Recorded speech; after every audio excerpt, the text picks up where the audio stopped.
A spiritual awakening often happens unannounced, and it's a surprise to the person that it happens to. Nonetheless, there are some things that you are going to want to know, and some things that you're going to expect to happen on your journey. So we're going to talk about the 6 things that you can expect as you embark on your spiritual journey.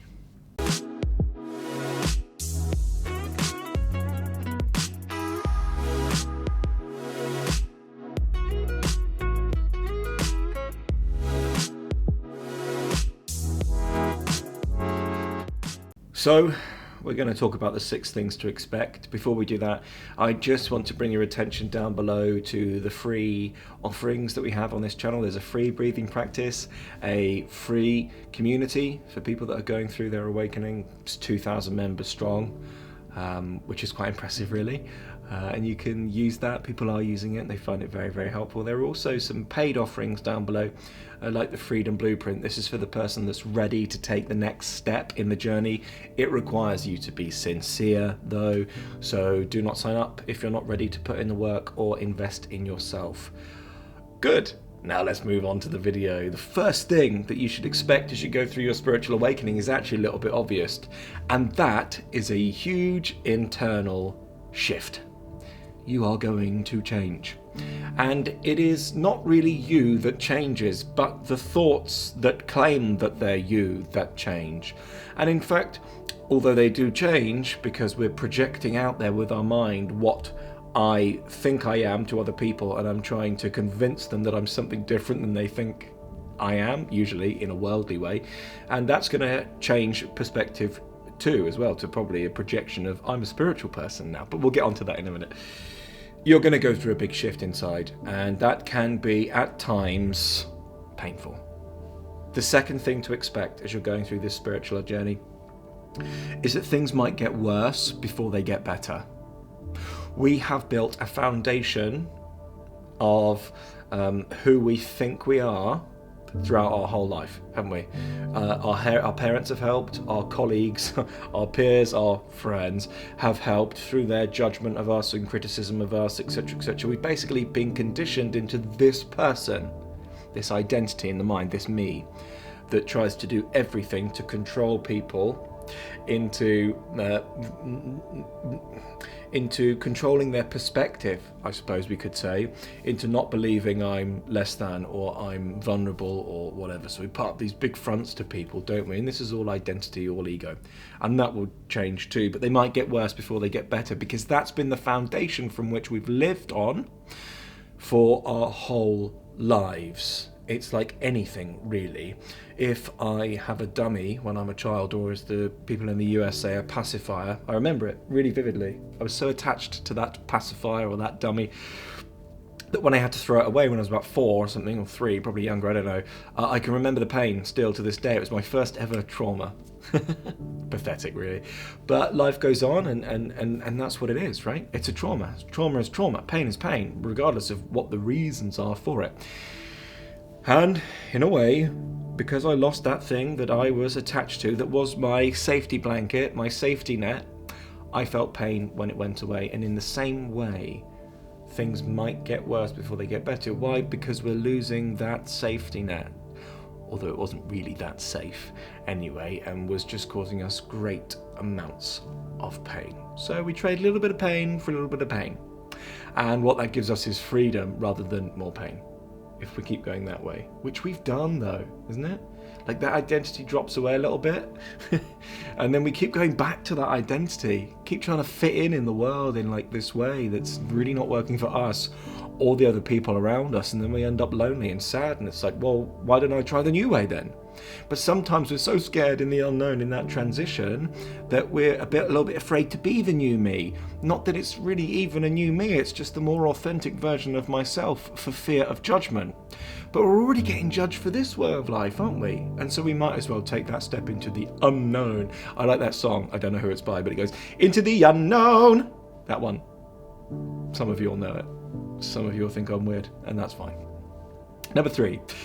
You are going to gain a spiritual identity. Now, I'm not sure this happens for everybody, but I'm pretty certain it happens for everybody, because I see it in my coaching all of the time. And I think it's a natural part of the process, right? Because the ego that we had before, that was trying to prove to people that I'm the cool guy, now has a spiritual set of clothing, and it makes it really subtle and really hard to see. After we've had an awakening, like the ego dies a bit, yeah, it's been jabbed. But now we're here in this experience of being a spiritual person now, and so we try and grab hold of a new identity that's a spiritual identity. This one's really, really, really, really dangerous and really subtle, because you can't catch it. Well, you can catch it, but it takes a while. It takes a lot of awareness and a lot of training, a lot of sadhana in the system. But that's why we created the Freedom Blueprint, to help people save themselves from this.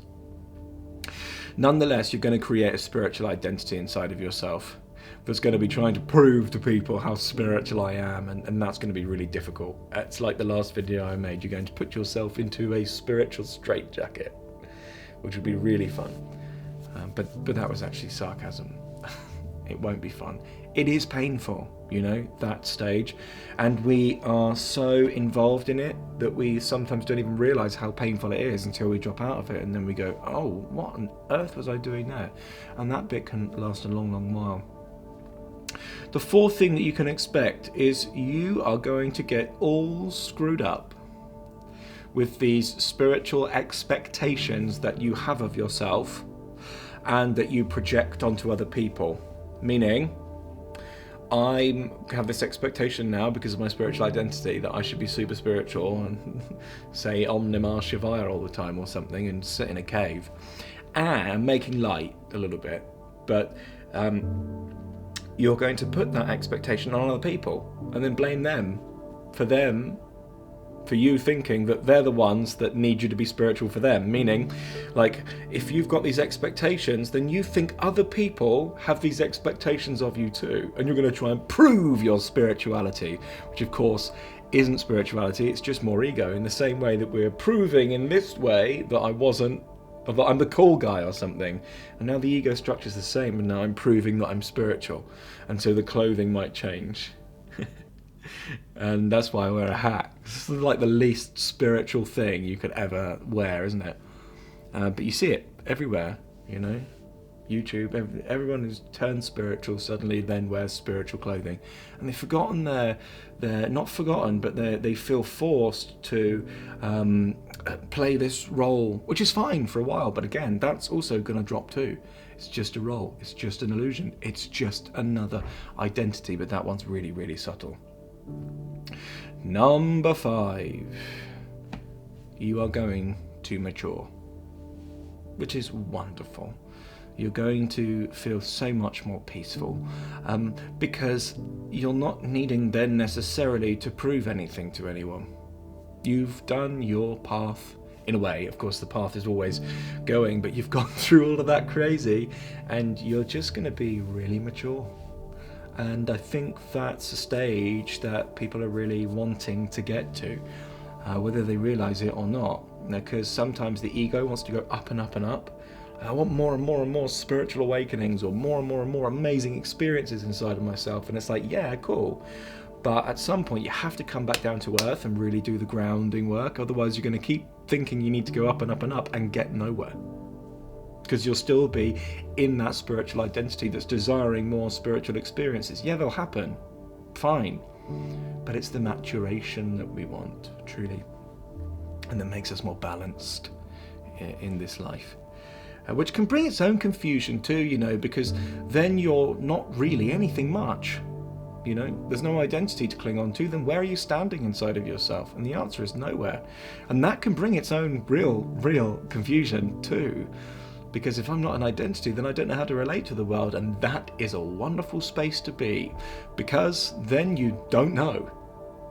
And this is the best place to be, because then life can come from you without you getting involved in requiring it to be something that it's not and doesn't need to be. Then number 6, after we've lost this idea of separation, what is it first? It's a worldly ego. I'm separate from you and must prove to you that I'm different than what you think I am. And now it's a spiritual ego. I'm separate from you spiritually. I'm better than you spiritually, or I'm not as good as you spiritually. But either way, because I have this identity, I'm separate to you spiritually. It's like, well, okay, I'm still in separation then, huh? Regardless. And I'm not really seeing things clearly. But both of these then in this sixth stage will begin to dissolve. These ideas of separation are going to start being seen through. As you come back into your natural place, which is in a way nowhere and no thing. But again, as I continue to end on this note, no thing is still something, because it's what we are. It's that eternal energy that's constantly recycling. Look at the world. Use your sense. When this body dies, a new one comes along, and they come along, and they come along, and they come along, and there's so many bodies. One energy upholding billions of bodies. And we say, I'm limited. And it's like, no, you're unlimited. And so we're just beginning, only beginning to see this inside of ourselves. And that then begins the next stage of the journey. To live as that, in that, and carry on, see what life will bring, because that then energy that you are, that's not attached to an identity, can be fruitful in a way that perhaps we've not seen before. We can be creative without there being a me being creative. It's just this creative energy that's coming out of you, and that's a wonderful space to be in. Why? Because there's freedom in it. If there's not me doing it, yet it still happens. I can sit back, observe, kick back, chill, and enjoy as the creative energy that I am and that we all are creates. Lots of love. Namaste.